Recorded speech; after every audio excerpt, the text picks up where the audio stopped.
তো আজকে আমরা দেখব মোস্ট ইম্পর্ট্যান্ট, এটা নিটে 2025-এ নিটে এসে গেছে ভেবে না।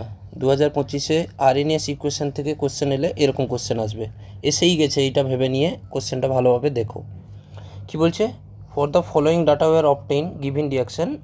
একটা 300 কেলভিন টেম্পারেচারে একটা রিয়াকশান হয়েছে। সেটা কি রিয়াকশানটা? প্রথম রিয়াকশানটা হচ্ছে আনক্যাটালাইজড, তার অ্যাক্টিভেশন এনার্জি এইটা। তাহলে আনক্যাটালাইজড রিয়াকশানকে আমি ধরলাম K1, তার অ্যাক্টিভেশন এনার্জিকে কী ধরবো? E1। আর একটা ক্যাটালাইজড রিয়াকশান তার K2, আর এটা ধরবো কত? E2। তাহলে বলছে দ্য ফ্যাক্টর বাই হুইচিং ইনক্রিজ হবে। দেখো কি বলছে, যখন টেম্পারেচার সেম, দুটো ডিফারেন্ট অ্যাক্টিভেশন এনার্জি গিভেন, তাহলে তার ফর্মুলা কোনটা ইউজ হবে? এইটা। আর এইটা ফর্মুলা ইউজ করলে দেখো ক্যালকুলেশন করলে কত গুণ ফ্যাক্টর ইনক্রিজ হবে, এইটা অ্যান্সার। এটা তোমরা স্টপ করে ভালোভাবে দেখো কোশ্চেনটা। ঠিক আছে, থ্যাংক ইউ।